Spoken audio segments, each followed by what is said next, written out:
रोज एक नई कहानी देखने के लिए चैनल को सब्सक्राइब करें और बेल आइकन दबाना ना भूलें।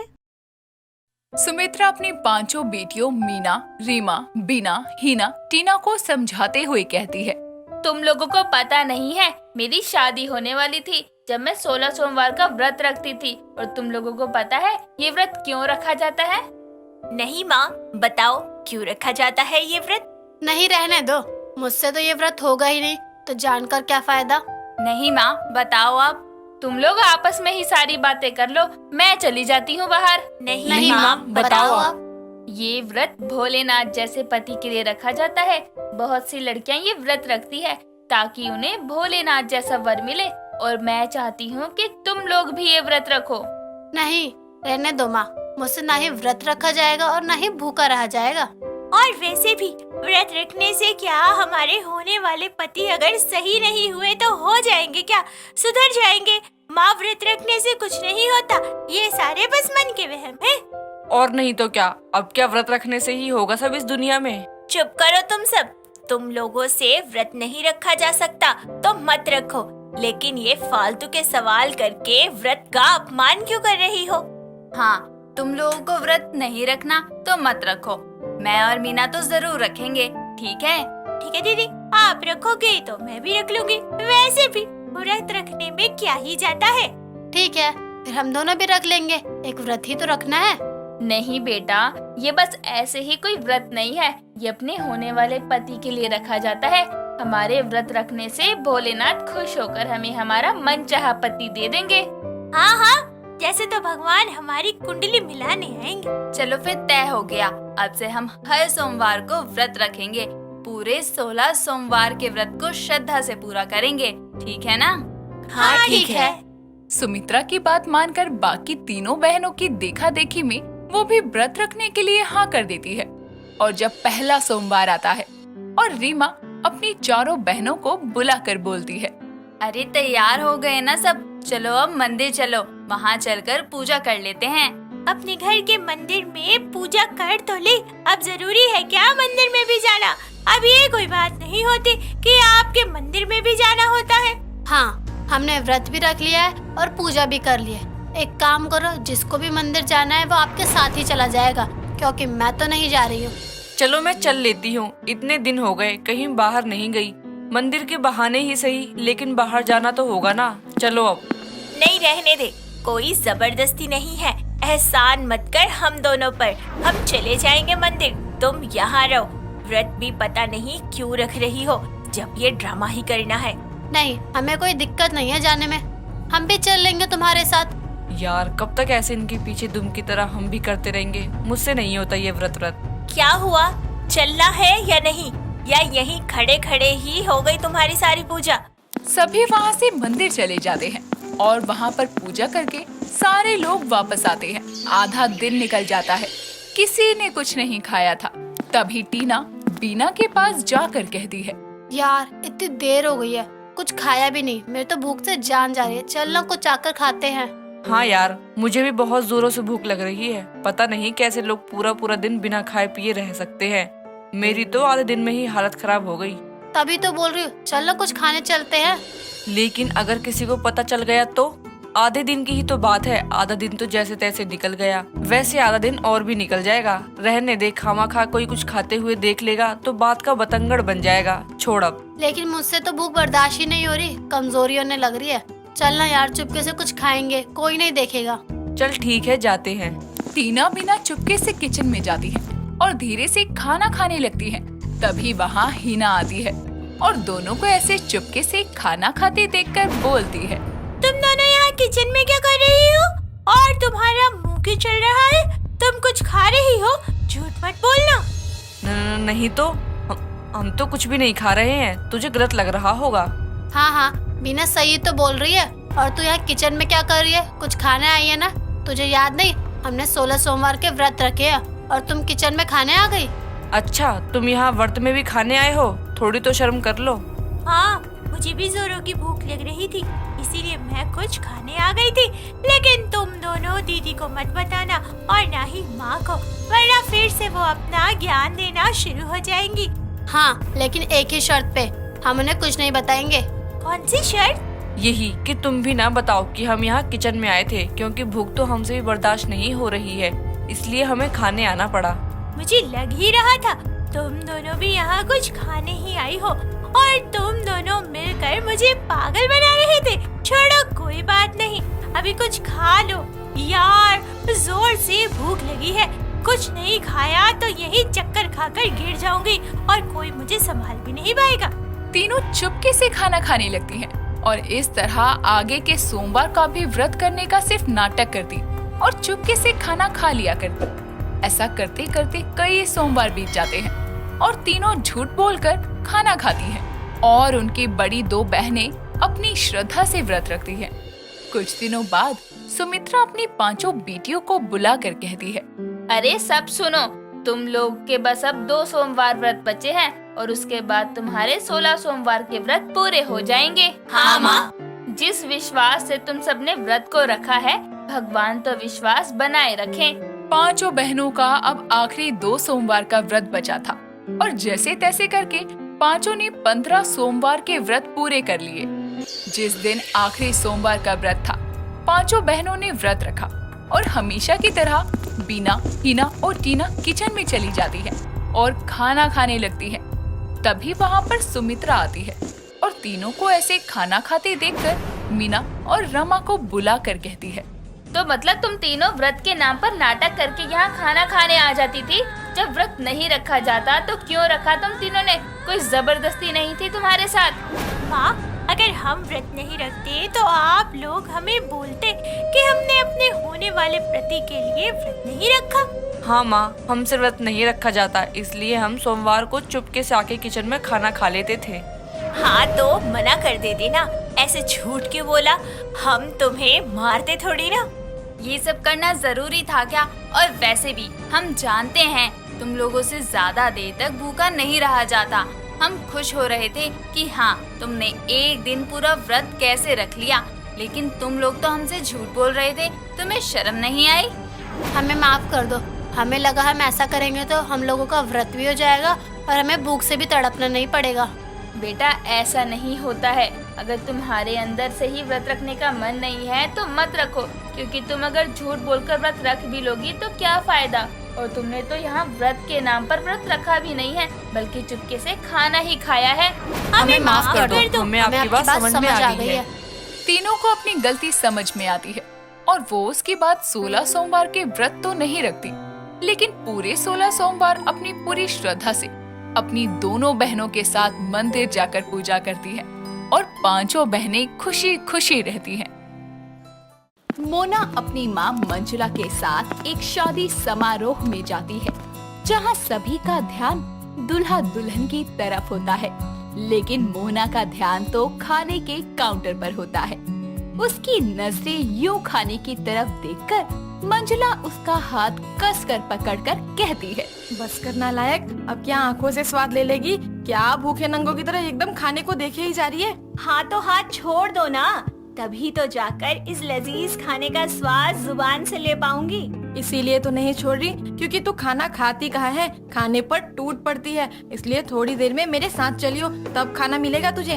दोनों माँ बेटी आपस में खुसर पुसर कर रहे होते हैं कि तभी सामने से उनकी पड़ोसन कमला अपनी जरी की साड़ी चमकाते हुए वहाँ आती है और मंजुला से कहती है, अरे मंजुला, तुझे भी शादी में आने का न्योता मिला था क्या?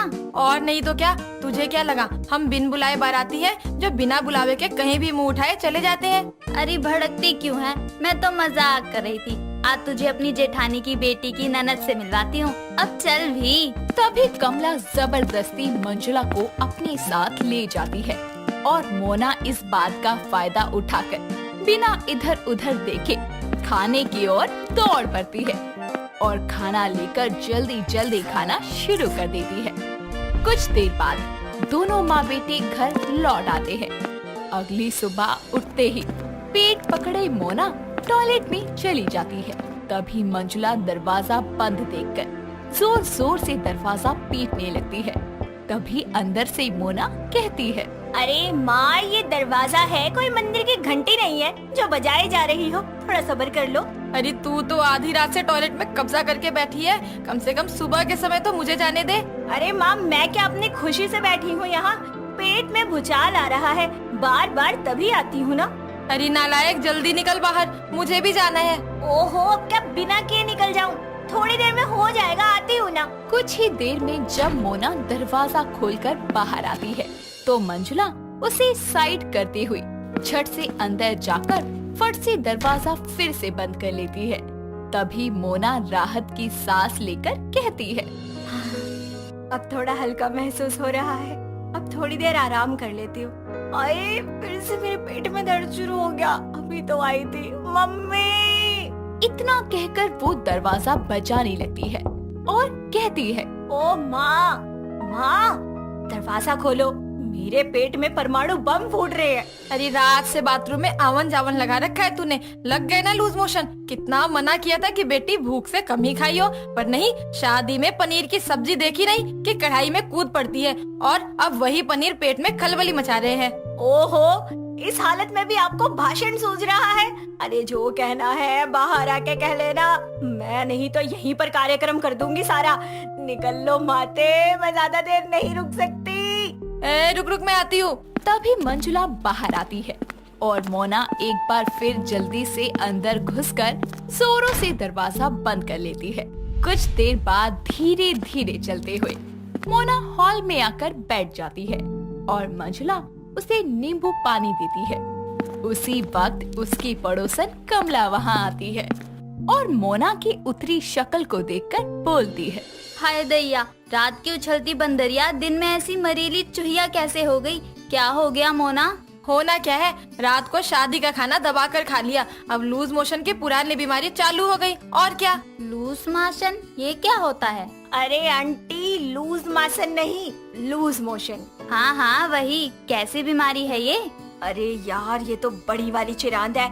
अरे आंटी, 10 अतिसार, डायरिया, पेट खराब होना, पेट में मरोड़ उठना, समझ आया? या फिर टॉयलेट के दर्शन करवाऊं आपको? छी छी। अरे वही कर करके तो इसका पेट सूखा कुआं पड़ा है। इसको पता है कि ज्यादा खाना ये पचा नहीं पाती, फिर भी खाना देखते ही पागल हो जाती है। कोई नहीं, अब 10 लग गए तो लग गए। एक काम कर, चावल को पतीले में उबाल कर उस पानी में नमक मिलाकर इसे पीने को दे दे, पेट को ठंडक मिलेगी और दस्त में भी आराम होगा। अच्छा, मैं अभी देती हूँ। इतना कहकर कमला वहाँ से चली जाती है। 1-2 दिन में घरेलू इलाज से मोना की तबीयत भी ठीक हो जाती है। मोना वैसे तो खाने पर बहुत कंट्रोल किया करती थी, लेकिन स्वादिष्ट खाना देखकर वो कभी खुद को रोक नहीं पाती थी। इसके कारण उसे बार बार लूज मोशन होते रहते थे। एक शाम वो कॉलेज से घर आ रही होती है, तभी रास्ते में उसे अपनी पुरानी फ्रेंड अलीशा मिल जाती है, जो उसे एक चाइनीज फूड स्टॉल पर लेकर जाती है। तभी मोना कहती है, अरे तू यहाँ क्यों लेकर आई है? यार, इतने दिनों बाद मिले हैं, बिना कुछ खाए कैसे जा सकते हैं? चल, मस्त मस्त गरम मोमोज खाते हैं। अरे तुझे कुछ खाना ही है ना, तो चल मेरे साथ घर चल, मैं तुझे माँ के हाथ के बने हुए भजिए खिलाऊंगी। अजीब पगलेट है, यहाँ मैं मोमोज खाने की बात कर रही हूँ और तुझे भजिए खाने की पड़ी हुई है। मैं कुछ नहीं सुनने वाली, तुझे मोमोज खाने ही पड़ेंगे। भैया, 2 प्लेट कुरकुरे मोमोज लगा दो। जिसके बाद ना चाहते हुए भी मोना को वो मोमोज अलीशा के साथ चलते खाने पड़ते हैं। कुछ देर में अलीशा वहाँ से टैक्सी करके निकल जाती है और मोना भी वॉक करते हुए बस स्टैंड पर जा रही होती है।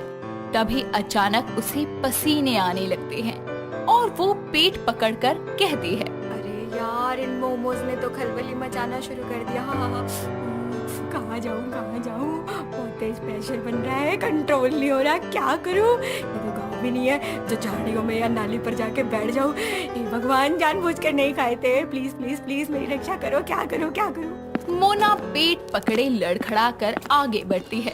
तभी उसे लेडीज टॉयलेट दिखता है और वो भागती हुई वहाँ जाती है। कुछ देर बाद वो वहाँ से बाहर आकर खुद से कहती है, चलो, इमरजेंसी के लिए कम से कम सरकार ने कुछ तो इंतजाम किया है, लेकिन मेरे पेट का कोई भरोसा नहीं है, कहीं भी बेइज्जती करवा सकता है। अभी घर पहुंचने से पहले फिर से प्रेशर न बनने लगे, इसलिए दवाई ले लेती हूँ। इतना कहकर वो थोड़ी दूर चल के एक केमिस्ट की शॉप पर जाकर कहती है, लूज मोशन की दवाई देना। करने की या रोकने की? गजब आदमी हो यार, यहाँ कर कर के लगी पड़ी है। अरे रोकने की दे दो भाई। अरे भड़क क्यों रही हो मैडम? अपना काम है पूछना, अभी बिना पूछे करने की दे देता तो आपको ही दिक्कत होती ना। हाँ हाँ, समझ लिया तुम्हारा दुख। यहाँ पहले ही हालत पतली हो रही है, अब तुम मेरे दुख की दवा दे दो। मोना के इतना कहते ही वो उसे दवाई दे देता है, जिसे खाकर मोना घर की ओर निकल जाती है। समय बीतता है, मोना अपने फेयरवेल के लिए तैयार होकर घर से निकल ही रही होती है कि तभी उसकी माँ उसे टोकते हुए कहती है, ओ कान खोल कर सुन ले, पार्टी में जा तो रही है लेकिन हमेशा की तरह ठूस कर मत आ जाइयो, वरना तेरी रात टॉयलेट में बैठे बैठे ही काली होगी, बता रही हूँ। ओहो माँ, टॉयलेट बोलकर इतने अच्छे मूड का कचरा कर दिया ना। अभी जाने दो मुझे, ख्याल रखूंगी मैं अपना। इतना कहकर वो घर से निकल जाती है और पार्टी में पहुंचकर नाचते गाते हुए खूब एंजॉय करती है। और खाने के टाइम पर वो बेफिक्र होकर पेट भर कर खाना खाती है। उसके कुछ देर बाद ही उसके पेट में गैस बनने लगती है और वो 2-3 बार जोर जोर से फाट करती है, जिससे सारा पार्टी का माहौल बदबूदार हो जाता है। सभी पार्टी हॉल से बाहर जाने लगते हैं। तभी गहरी सांस भरते हुए मोना कहती है, तूफान आने की हवा चल पड़ी है, जल्दी घर पहुंचना होगा वरना सारा रायता यहीं फैल जाएगा। इतना कहकर वो आगे बढ़ती है।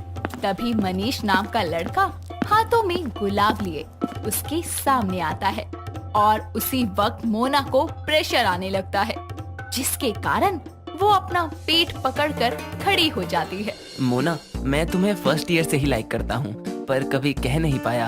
अरे तो अब भी क्यों कर रहे हो? क्योंकि अगर आज नहीं कहूँगा तो कभी नहीं कह पाऊंगा। मैं तुमसे प्यार करने लगा हूँ। क्या तुम ये रोज एक्सेप्ट कर मुझे अपना जवाब बता सकती हो? क्या मुसीबत है यार, सामने इतना मस्त लड़का मुझे प्रपोज कर रहा है और मेरे लूज मोशन का दरिया बहने को बेकरार है। करूँ तो क्या करूँ? तुम कोई जवाब क्यों नहीं दे रही? क्या हुआ, तुम्हारे पेट में दर्द है क्या? देखो अभी मुझे जाने दो, इस बात का जवाब मैं तुम्हें फिर कभी दे दूंगी। अभी हट जाओ प्लीज, बड़ी इमरजेंसी है। नहीं, मैं तुम्हें ऐसे नहीं जाने दे सकता। जाने दो वरना प्रेशर का बांध टूट जाएगा और मेरे साथ साथ तुम भी दिक्कत में आ जाओगे। मनीष उसे जाने नहीं देता और तभी एक हल्की सी आवाज के साथ मोना का बांधा बांध टूट जाता है। तभी वो मनीष को थप्पड़ मारकर अपनी ड्रेस पकड़े वहाँ से निकल जाती है। इस घटना के बाद से वो डॉक्टर के पास जाकर अपने लूज मोशन के लिए प्रॉपर दवाइयाँ लेती है और खाने पर हद से ज्यादा ध्यान देती है। सोनाली और उसके फ्रेंड्स क्लास में बैठकर बातें कर रहे होते हैं। तभी क्लास में एक घुंघराले बालों वाली लड़की आती है, जिसे देखकर सोनाली अपने दोस्त विकास से बोलती है, ओए ये चौमिन से बालों वाली कौन है? अपने क्लास की तो नहीं लगती। ओ अम्मा, अपना वॉल्यूम कम कर, वो अपनी सीनियर है पागल। जी हाँ, और उसने अपने बालों को ना कर्ली किया हुआ है, समझी? उसके बालों को बड़ा चाउमीन बोल रही है। अपने झाड़ू जैसे बालों को निहार लिया कर कभी। मुझे तो ये हेयर स्टाइल बड़ा ही पसंद है। मेरे बाल बड़े होते ना तो मैं हमेशा अपने बालों को कर्ली करके ही रखती। हाँ यार, स्ट्रेट हेयर तो हर लड़की के देखने को मिलते हैं, लेकिन ऐसे कर्ली बालों वाली कोई कोई ही दिखती है। अरे बस बस, तुम दोनों तो हेयर स्टाइलिस्ट होते जा रहे हो धीरे धीरे। अरे मिष्टी का तो समझ आता है, लेकिन विकास तेरा क्यों इतना इंटरेस्ट हो रहा है? यार ये हेयर स्टाइल अच्छा लग रहा है तो बस कह दिया। और तुम दोनों यहाँ क्यों बैठी हो? लैब में चलो, प्रैक्टिकल होने वाला है। जिसकी बात तीनों वहाँ से जाने लगते हैं और सोनाली उस कर्ली बालों वाली को मुड़ मुड़ कर देखती रहती है। और अगले दिन वो अपनी ड्रेसिंग टेबल के आगे पीछे कुछ ढूंढने लगती है। तभी उसकी माँ राधिका उसके लिए नाश्ता लेकर वहाँ आती है और उसे ऐसे परेशान देखकर बोलती है, सोनाली सुबह सुबह क्या ढूंढ रही है और अभी तक तू तैयार नहीं हुई? माँ, वो मेरी हेयर स्टाइल वाली मशीन कहाँ है? यही तो रखी थी, कब से ढूंढ रही हूँ। कहीं कबाड़े वाले को तो नहीं दे दिया आपने?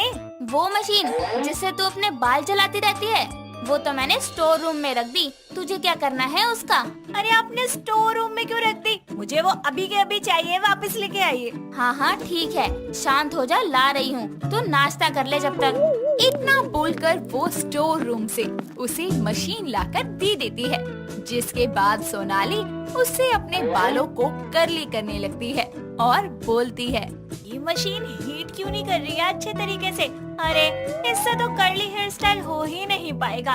लगता है खराब हो गई है, नई मशीन लेनी पड़ेगी। इससे तो कोई काम नहीं होगा। मशीन के ढंग से काम ना करने की वजह से उसके बाल अच्छे से कर्ली नहीं हो पाते।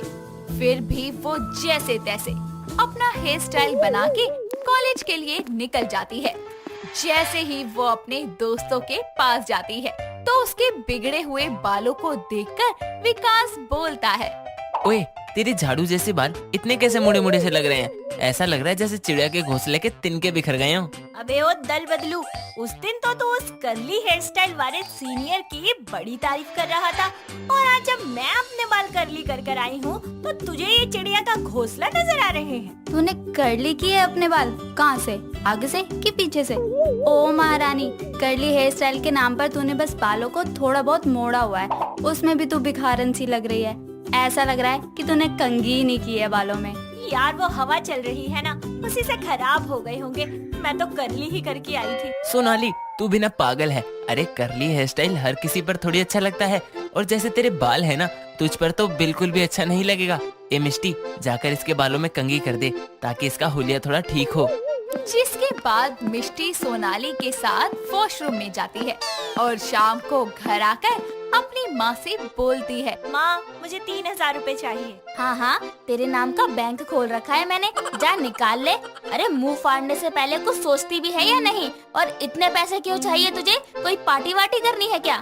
माँ मुझे कोई पार्टी नहीं करनी, बल्कि मुझे नया हेयर स्ट्रेटनर लेना है ताकि मैं अपने बाल कर्ली कर सकूं। अरे हेयर स्ट्रेटनर से तो बाल सीधे होते हैं, और तेरे बाल तो पहले से ही सीधे हैं। माँ हेयर स्ट्रेटनर से बाल कर्ली भी कर सकते हैं, और वैसे भी वो मेरी पुरानी वाली मशीन ना धुआं मार गई, मतलब खराब हो गई, तो नई तो लेनी पड़ेगी ना।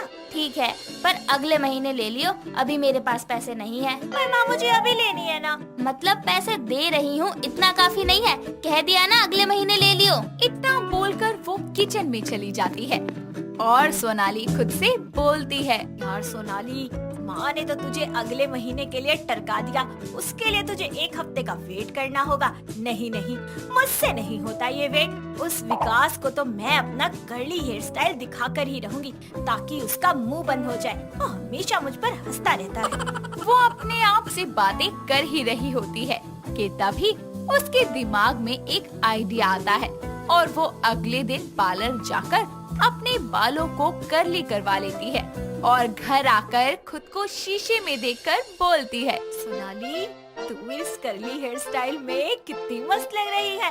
अच्छा हुआ तू पार्लर चली गई, वरना तुझे तो पता ही नहीं चलता कि ये हेयर स्टाइल तुझ पर कितना जचता है। अब तो जो भी तुझे देखेगा ना, तेरा दीवाना ही हो जाएगा। अपने कर्ली हेयर स्टाइल की तारीफ करती रहती है। और अगले दिन जब वो अपने कॉलेज में उन दोनों के पास जाती है तो वो उसके कर्ली बालों को देखकर चौंक जाते हैं। और तभी सोनाली बोलती है, क्यों अब मेरे बालों की तारीफ नहीं करेगा तू? वाह सोनाली, तुझे इस हेयर स्टाइल में देखकर ऐसा लग रहा है जैसे तूने अपने बालों का मेकओवर करवा लिया हो। यार तुझे देखकर मुझे भी अपने बाल कर्ली करने का मन कर रहा है, पर मैं नहीं कर सकती। अरे भले ही मेरे बाल झाड़ू ही क्यों ना हो, लेकिन हेयर स्टाइल तो सारे जचते हैं मुझ पे। हाँ मान गए हम।